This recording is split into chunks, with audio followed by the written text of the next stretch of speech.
Hello everyone. So today we are on our book of text Flamingo and we are doing the prose part of it, and the chapter that we are going to do today is chapter number 4, The Rat Trap by Selma Lagerlof. And this chapter is a beautiful story which the author has written, in which she has made it a point to give us a very good lesson of humanity through a very interesting story. So, chapter number 4, and in this chapter, she has set the story in Sweden, where there are a lot of ironworks, and even in its history a number of stories have been written around the ironworks, and similarly this story is also set in an ironworks which plays a very important role here. And in this story she wants to give us a lesson, which is that every human being is essentially good, which means that goodness is inside the human being, and you only need love, understanding and compassion to awaken that goodness. So every human being is good, but that goodness must come out. And how does that goodness come out? By the love and compassion shown to the human being. And the story begins with a rat trap seller. The rat trap seller is a very poor man, and he is a shelterless man, a poor and shelterless man who basically survives by making rat traps made of wire.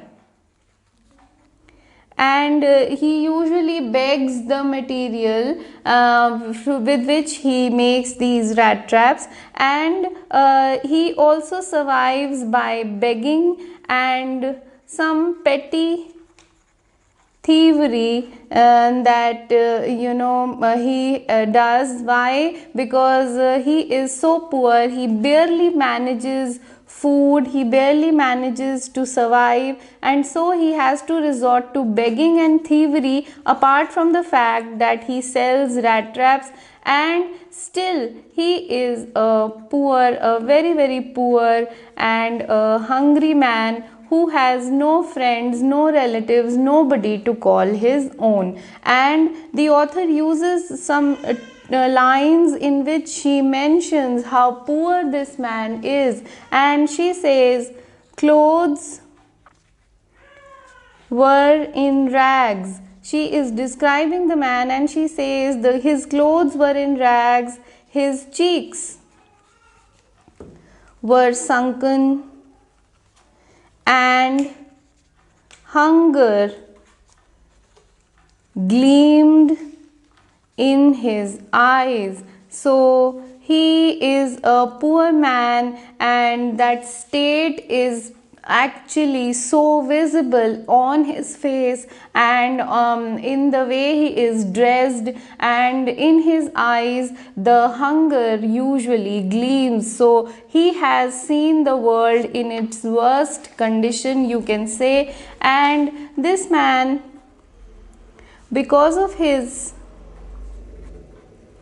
loneliness and because of the fact that he is usually so poor and hungry,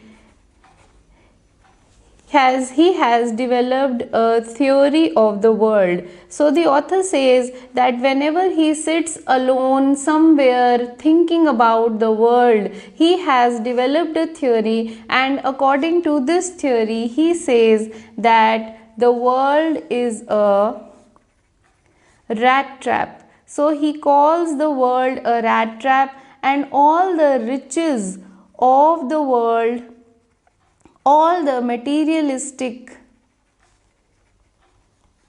joys of the world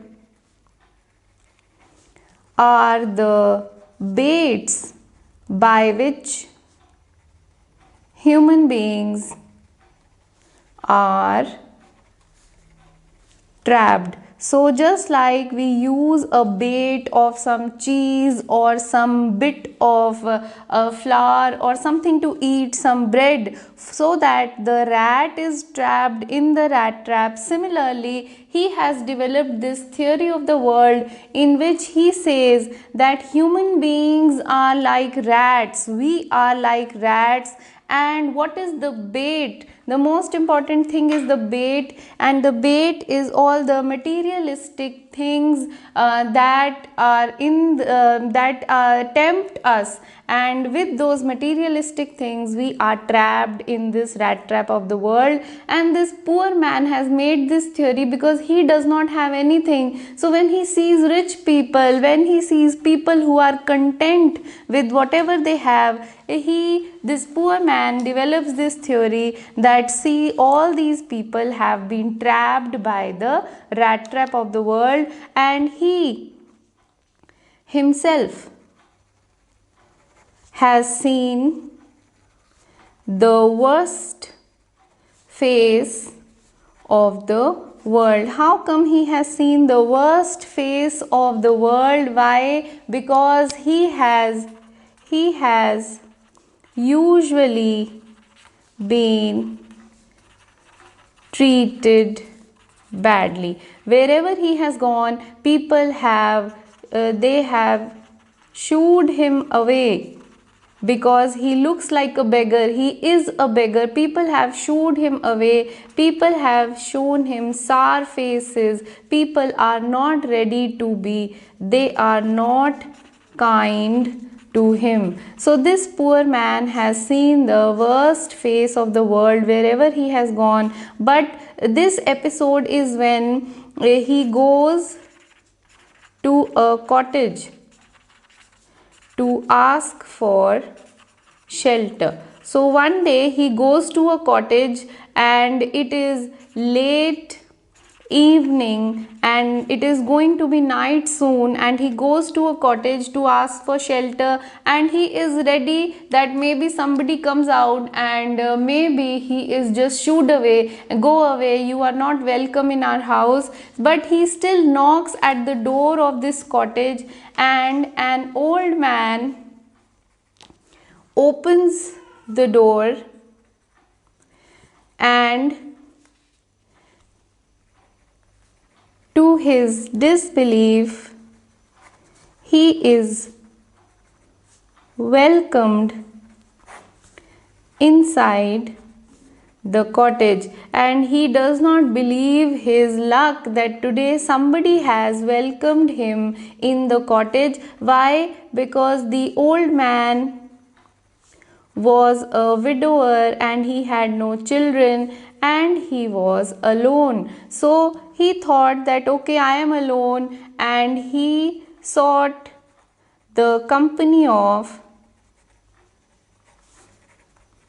the poor rat trap seller. So the old man thought that, okay, I am alone, maybe I can just talk to him and maybe I can pass my evening by talking to this man. He is offered food, even tobacco which he could smoke, and shelter for the night. So he is allowed to stay, and both of them chat for a long time. So both of them chat for a long time. So this has happened to him, such a kind behavior. He has been given food, he has been given tobacco, he has been given shelter, and both of them talk for a long time. This old man is a retired crofter from a nearby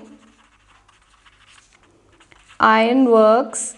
There is an ironworks nearby, and this man used to work as a crofter there, but now he is retired and he has a cow. So he survives from the income that he gets from selling the milk of this cow. And the old man tells this poor rat trap seller that my cow is such a good healthy cow that she gives me so much milk that I am able to sell it and I'm able to earn lots of money. And he shows him his purse,